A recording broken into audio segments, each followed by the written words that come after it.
Steve, it's finished 2-1 to Chester tonight, and despite the Gulfing resources, you must be disappointed not to come away with a point tonight. Yeah, I am. Not because I think that we've outplayed them or they were poor. I mean, first half, they could have been 4 or 5 out of sight, really. They started off really well, and considering, obviously, the result they had on Saturday, you could tell that they were hurting from that, and they played, some good football. They've carved us open quite easily, but when you think I had an 18-year-old and a 20-year-old in my back three, we're down to the bare bones at the moment. So I don't want to take that away from Chester, but we had a couple of lads who rabbit in headlights at times in the first half. But, you're staying in the game, it's 1-0. Cam's probably put in a great performance that's given us the benchmark to go in at half-time, and we've tweaked it a little bit. But did we get bullied a little bit? They know how to play the game, Chester. They just know how to play the game. You could see at the end. I think the second half performance has probably allowed us to take some credit from the game, and that's the bit that we're disappointed, because we've worked hard, we've stayed in the game, thrown our bodies on the line. Are we meant to come to Chester and get a 2-3-0 win? No, we're not. They were in playoffs last year. You can see the stadium, the resources, the quality, the team. But let's not use resources always as a reason. We stayed in the game. We battled. We worked hard for each other, and we got another Domino's goal, who I thought was fantastic again tonight. And I thought second half we were probably the better team in the second half in terms of our work rate, and it was only the last 5-10 minutes they really started to get back on top, and that's where just tied legs. They've just caught us with one slide pass to the side, and it's a great finish. It literally was that, wasn't it? During the first half, like you say, we were on our own worst enemy to some degree, whereas it was just that one stretch too far that got them the goal ultimately. Yeah, first half has killed us, because I think too many were trying to recover from their first half performance, and that was happening. Whereas, second half, I've just said to them, we're not going to have a bollocking argument now about the first half. We can discuss that on Thursday at training, but we can't keep starting games like that, because we're giving teams a chance to get settled in the game and have little cheap goals.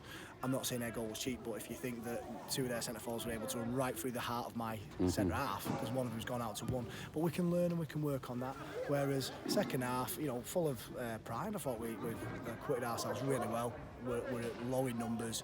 We played some good quality stuff, and we matched him in the second half, and we asked him to go out and get something. So if you think that we drew with him in the second half, 1 apiece, and we've got to take that as a positive. It doesn't feel like it. Obviously, we've lost a game. It's our first loss in 4 games, and we've gone away to Brackley and Chester, 2 playoff teams last year. So it's a great start for us. We're a young team, inexperienced in certain areas of the pitch, and that's what's probably told tonight.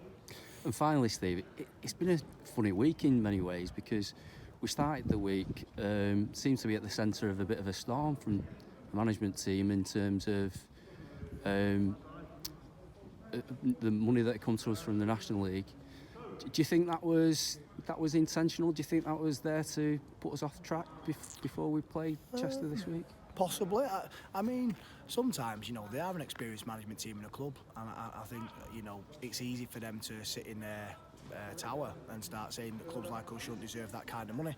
We work just as bloody hard, and what they forget is we have a lot of resources behind the scenes and costs that we're not able to take back, and we haven't had any money since March, April.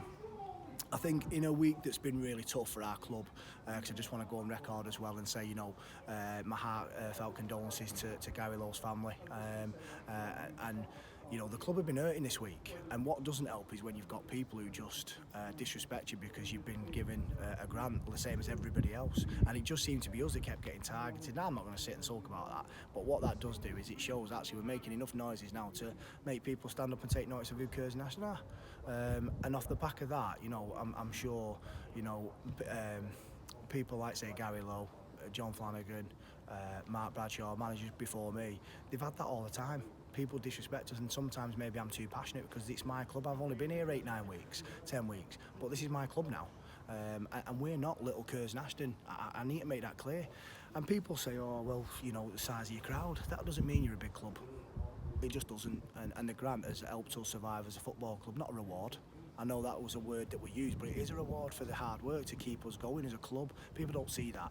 Now, if people want to use that as a bit of ammunition, then fair play.